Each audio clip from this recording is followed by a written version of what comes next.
Hello everyone, mayam bukurum jari. Ngasigi mathel sidi sigi pambi sigi ironbo ina mayam da kudol tamjarage. Ado mayam sigi ironba se mangan ne, alu ne, do hawai mubi ne, adagi loklei ke hapaga mayam ironba tawjaraka doini ko. Mayam video se loiba phau yengbiyo aduga sigi pambi se mayam na chabirabra chabidribra haibidusu comment mention tawbiramo. Aduga ironba se tawna ai mayam da sigi pambi sigi kanaba mayam amsu lei ko. Ado mayam da su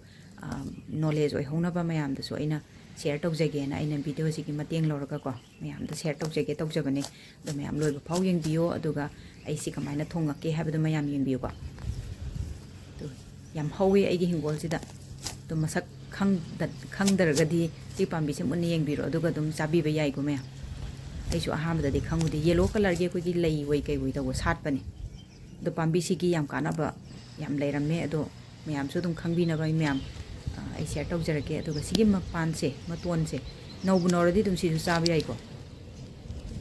aduga sigi pambi sigi maton da satli ba ko gi maru se si se ko gi takhaira ka ising da sauhalaga thakpasu ko gi high blood pressure phai hai ko to silai jare mayam irona bagi damakta sigai hekjare ai semjare sumaina ko aduga thum hapaga ising da khitang ngakang tingthok jare habadi tin kang yauramaga ju thum hapaga di dum satlauna si jagi dana ko thongba budi dum si daw leire do jam thokpada sumaina khara chachagragadi ani rohumla olaga jam kanda dum tawthok jagi dana ko adudugi aina sumaina thum kitang hapaga ngakang tingaga thamjare ko aduga ani rohumla jam thoga thamgre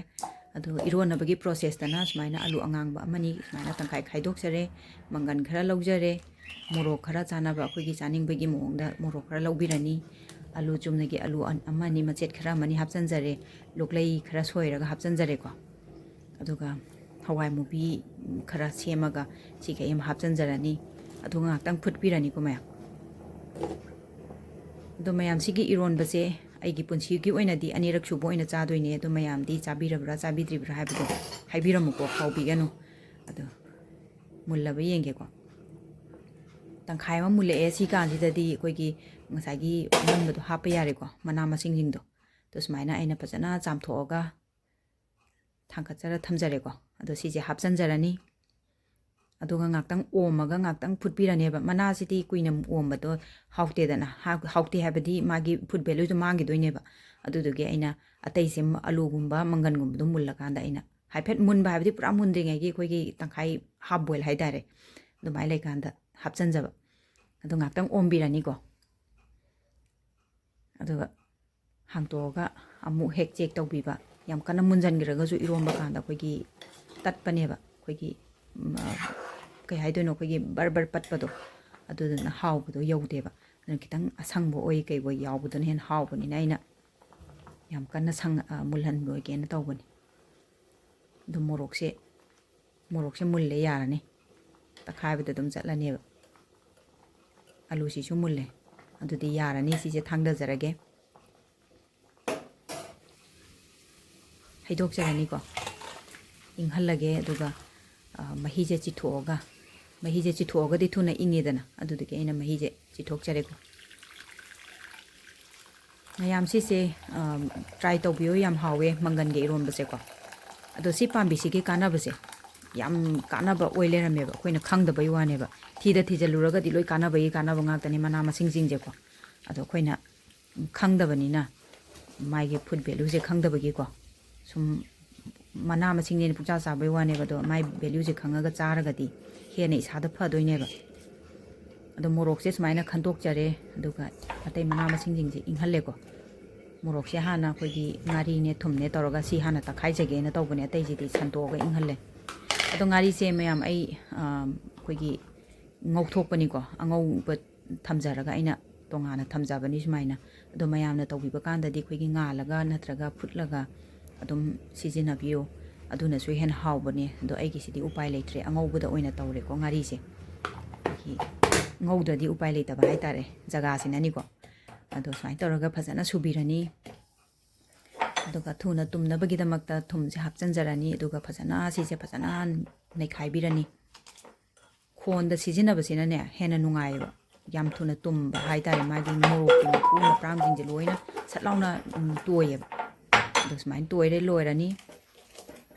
ꯑꯗꯣ ꯃꯪꯒꯜꯁꯦ ꯑꯩꯈꯣꯏꯒꯤ glass ꯃꯅꯤꯡ ꯇꯨꯝꯕ ꯑꯃ ꯄꯥꯏꯔꯒ ꯃꯪꯒꯜꯁꯦ ꯍꯥꯟꯅ ꯇꯛꯈꯥꯏꯕꯤꯔꯅꯤ ꯑꯗꯨꯒ ꯑꯂꯨꯁꯤꯁꯨ ꯇꯛꯈꯥꯏꯖꯔꯅꯤ ꯑꯗꯨꯒ ꯉꯁꯥꯏꯒꯤ ꯑꯩꯈꯣꯏꯅ ꯉꯥꯔꯤ ꯄꯦꯁ ꯁꯦꯝꯃꯒ ꯅꯩꯈꯥꯏꯈꯤꯕꯗꯣ ꯈꯣꯟꯗ ꯑꯗꯨꯗꯣ ꯍꯥꯞꯆꯜꯂꯒ ꯐꯖꯅ ꯅꯣꯏꯕꯤꯔꯅꯦꯕꯀꯣ ꯑꯗꯣ ꯃꯌꯥꯝꯁꯤꯒꯤ ꯄꯥꯝꯕꯤꯁꯤꯒꯤ ꯀꯥꯟꯅꯕ ꯈꯔ ꯑꯃꯁꯨ ꯂꯩꯔꯤꯕ ꯑꯗꯨ ꯍꯥꯏꯖꯔꯛꯀꯦ ꯃꯥꯒꯤ ꯇꯦꯟꯗꯔ ꯁꯨꯠ ꯃꯥꯒꯤ ꯃꯈꯣꯛ ꯑꯅꯧ ꯑꯅꯧꯕ ꯍꯥꯏꯇꯥꯔꯦ ꯃꯥꯒꯤ ꯄꯥꯟꯈꯠꯂꯛꯄꯒꯤ ꯃꯇꯣꯟ ꯑꯅꯧ ꯑꯅꯧꯕꯒꯨꯝꯕꯁꯦ ꯁꯤꯁꯦ ꯑꯩꯈꯣꯏꯒꯤ ꯆꯥꯕ ꯀꯥꯟꯗꯅꯦ ꯑꯩꯈꯣꯏꯒꯤ ꯍꯛꯆꯥꯡꯁꯤꯗ ꯆꯈꯥꯎꯒꯤ ꯃꯔꯤꯟꯁꯦ ꯁꯤꯁꯦ ꯐꯕ ꯍꯥꯏꯇꯥꯔꯦ ꯆꯈꯥꯎꯒꯤ ꯃꯔꯤꯟꯁꯦ ꯐꯒꯠꯍꯟꯕ ꯍꯥꯏꯇꯥꯔꯦ ꯑꯗꯨ ꯑꯣꯏꯌꯦꯕ ꯑꯗꯨꯒ ꯆꯥꯕ ꯇꯨꯝꯃꯤ ꯇꯨꯝꯗꯦ ꯑꯩꯈꯣꯏꯒꯤ ꯆꯈꯥꯎ ꯅꯨꯡꯉꯥꯏꯇꯦ ꯇꯧꯕꯁꯦ ꯁꯤꯁꯨ ꯌꯥꯝ ꯐꯩ ꯍꯥꯏꯀꯣ ꯑꯗꯨꯒ ꯃꯥꯒꯤ ꯂꯩ ꯁꯥꯠꯂꯛꯄꯗ ꯑꯩꯈꯣꯏꯒꯤ ꯍꯪꯒꯄꯥꯟ ꯃꯆꯨ ꯁꯥꯠꯂꯦ ꯍꯥꯏꯕꯗꯣ ꯑꯩꯅ ꯑꯗꯨꯒꯤ ꯂꯩꯗꯨꯁꯨꯅꯦ ꯑꯩꯈꯣꯏꯒꯤ ꯄꯦꯁ ꯑꯣꯏꯅ ꯁꯦꯝꯃꯒꯅꯦ ꯑꯩꯈꯣꯏꯒꯤ ꯈꯨꯠ ꯁꯣꯛꯄ ꯑꯩꯈꯣꯏꯒꯤ ꯍꯛꯆꯥꯡꯗ ꯁꯣꯛꯄ ꯁ꯭ꯀꯤꯟꯗ ꯁꯣꯛꯄꯁꯦ ꯁꯤꯁꯦ ꯑꯩꯈꯣꯏꯅ ꯊꯣꯡꯕ ꯀꯥꯟꯗ ꯑꯩꯈꯣꯏꯒꯤ ꯏ ꯈꯛꯇꯕ ꯂꯩꯗꯅꯀꯣ ꯑꯗꯨꯗꯨꯁꯨ ꯐꯩ ꯍꯥꯏꯌꯦ ꯉꯁꯥꯏꯒꯤ ꯂꯩꯗꯣ ꯊꯣꯡꯕ ꯀꯥꯟꯗ ꯌꯥꯝ ꯐꯕ ꯍꯥꯏꯇꯥꯔꯦ ꯃꯉꯣꯟꯗ ꯑꯩꯈꯣꯏꯒꯤ ꯃꯍꯤꯛ ꯃꯇꯥꯡ ꯍꯥꯠꯅꯅꯕꯒꯤ ꯄ꯭ꯔꯣꯄꯔꯇꯤꯁ ꯌꯥꯎꯋꯦ ꯍꯥꯏꯕꯀꯣ ꯑꯗꯣ ꯁꯤꯗ ꯂꯩꯖꯔꯦ ꯃꯌꯥꯝ ꯁꯤꯁꯦ ꯃꯍꯤ ꯍꯥꯞꯇꯅ ꯁꯨꯃꯥꯏꯅ ꯆꯥꯔꯁꯨ ꯑꯗꯨꯝ ꯍꯥꯎꯔꯦ ꯑꯗꯨ ꯃꯍꯤ ꯈꯤꯇꯪ ꯍꯥꯞꯄꯒ ꯑꯩꯅ ꯈꯔ ꯑꯃ ꯁꯦꯝꯖꯔꯦꯀꯣ ꯑꯗꯣ ꯃꯍꯥꯎꯁꯦ ꯑꯅꯤ ꯊꯣꯛꯅ ꯆꯥꯅꯤꯡꯕꯒꯤ ꯑꯩꯅ ꯃꯍꯥꯎ ꯀꯩꯅꯣꯁꯦ ꯃꯍꯤ ꯍꯥꯞꯇꯕꯤꯈꯔ ꯑꯃ ꯃꯍꯤ ꯍꯥꯞꯆꯔꯒ khara ama semjare ado animak adum hawi ko mahi haptabida aina khara lokthokpaduna sida leijare ko sisina kangshu harisu dum yare ko mayam kogi phunin kangshu harisu yare sisina aduga sisina phunin iromba haraga dum yare ko nusumai toraga mayam aigi iromba se loijare ado mayam su sigi kano se mana se thibiraga natraga kaithel da yonbra hangbiraga ado mayam su try tawbiyo aduga aigi video se mayam na kitang kana biba nungai biba pokpiraga di support tawbiramo like comment share tawbo kawbirangano ado mayam mathel sigi oina chakluk che langjare ko ado iromba siga chana nabagidamakta aina soyabin kari amasu tawebako koigi Nutrela borido adu ma thongjare aduga kotna nabagidamakta asangaman khara ma hapjare ko aduga mayam sida leijare adu mayam support tawbiramo mathangi anoba recipe da mu thengnarase bye bye